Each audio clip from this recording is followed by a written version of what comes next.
আসসালামু আলাইকুম। আজ শুক্রবার ৪ঠা আশ্বিন ২৫শে রবিউল আউয়াল ১৯শে সেপ্টেম্বর। বাংলাদেশ বেতার সিলেট সংবাদ পড়ছি আমিনুল ইসলাম। নির্বাচন কমিশন ত্রয়োদশ জাতীয় সংসদ নির্বাচনে প্রবাসী বাংলাদেশিরা ভোট দিতে পারবেন বলে সিদ্ধান্ত নিয়েছে নির্বাচন কমিশন।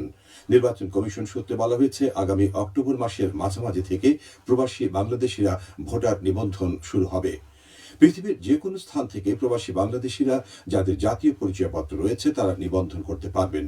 এই বিষয়ে নির্বাচন কমিশনের নির্ধারিত অ্যাপস ডাউনলোড করে মোবাইলে ভোটার নিবন্ধন করা যাবে। সিলেটে কয়েকটি উন্নয়ন প্রকল্প সহ সারা দেশে ১৩টি প্রকল্পে অনুমোদন দিয়েছে জাতীয় অর্থনৈতিক পরিষদের নির্বাহী কমিটি একনেক। এতে ব্যয় হবে ৮,৩৩৩ কোটি টাকা। এর মধ্যে রয়েছে ওসমানী আন্তর্জাতিক বিমানবন্দর সম্প্রসারণ সংশোধিত প্রকল্প, সিলেট মেডিকেল কলেজ হাসপাতালে burn and plastic surgery unit স্থাপন, সিলেট বিভাগে গুরুত্বপূর্ণ গ্রামীণ অবকাঠামো উন্নয়ন প্রকল্প, সুনামগঞ্জ জেলার দিরাই উপজেলায় মৎস্য অবতরণ কেন্দ্র স্থাপন, উপজেলা পর্যায়ে মিনি স্টেডিয়াম নির্মাণ প্রকল্প এবং বিদ্যালয় বহির্ভূত কিশোর কিশোরীদের জন্য দক্ষতা কেন্দ্রিক সাক্ষরতা প্রকল্প। নানা কর্মসূচির মধ্য দিয়ে হবিগঞ্জের লাখাই উপজেলার কৃষ্ণপুর গণহত্যা দিবস পালিত হয়েছে গতকাল। মহান মুক্তিযুদ্ধ চলাকালে ১৯৭১ সালের এই দিনে কৃষ্ণপুর গ্রামে একসঙ্গে লাইনে দাঁড় করিয়ে রাজাকারের সহযোগিতায় ১২৭ জন গ্রামবাসীকে হত্যা করেছিল পাকিস্তান হানাদার বাহিনী। আহত হয়েছিল শতাধিক নারী পুরুষ। নিহতদের মধ্যে পরিচয় পাওয়া ৪৫ জনের নামে একটি স্মৃতিস্তম্ভ নির্মাণ করা হয়েছে।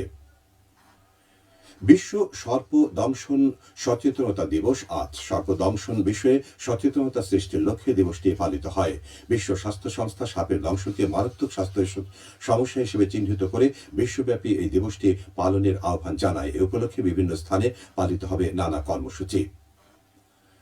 শাহজালাল বিজ্ঞান ও প্রযুক্তি বিশ্ববিদ্যালয়ে শুরু হয়েছে ২ দিনব্যাপী ফ্রি স্টুডেন্টস হেলথ ক্যাম্প। এতে সিলেটের বিশেষজ্ঞ চিকিৎসকগণ সেবা প্রদান করছেন।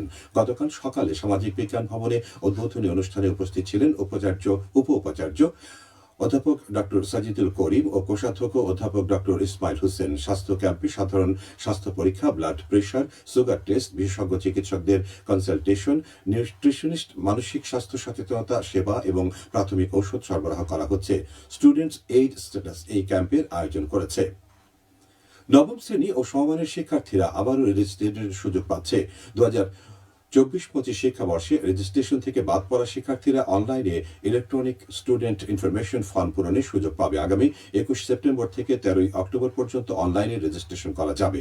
শুধুমাত্র বিলম্বে ফি দিয়ে নতুন শিক্ষার্থীদের তথ্য এন্ট্রি করা যাবে। আগে এন্ট্রি করা শিক্ষার্থীদের কোনো তথ্য এডিট বা ডিলিট করার সুযোগ থাকবে না। পরিবার পরিকল্পনা বিষয়ক ওঠন বৈঠক অনুষ্ঠিত হয়েছে গতকাল মৌলভীবাজারে উপজেলার দেওড়াছড়া চা বাগানে। বৈঠকের প্রধান অতিথি ছিলেন জেলা সিভিল সার্জন মাহমুদুর রহমান। এতে চা শ্রমিক দম্পতি, কিশোর কিশোরীরা উপস্থিত ছিলেন। বৈঠকে পরিবার পরিকল্পনা ছাড়াও প্রজনন স্বাস্থ্য বিষয়ে আলোচনা অনুষ্ঠিত হয়। স্বাস্থ্য শিক্ষা ব্যুরো ও পরিবার পরিকল্পনা অধিদপ্তর যৌথভাবে এর আয়োজন করে। লাইসেন্স ও পরিবেশ ছাড়পত্র ছাড়াই পরিচালিত হবিগঞ্জ শহরের ২টি বেসরকারি হাসপাতালকে সিলগালা করে দিয়েছে ভ্রাম্যমাণ আদালত। গতকাল বিকেলে ভ্রাম্যমাণ আদালতের নেতৃত্ব দেন জেলা প্রশাসক কার্যালয়ের নির্বাহী ম্যাজিস্ট্রেট। এই সময় ২টি হাসপাতাল থেকে ৫০,০০০ টাকা করে ১ লাখ টাকা জরিমানা আদায় করা হয়। এবার শুনুন কৃষি সংবাদ। লেবু জাতীয় ফসলের উৎপাদন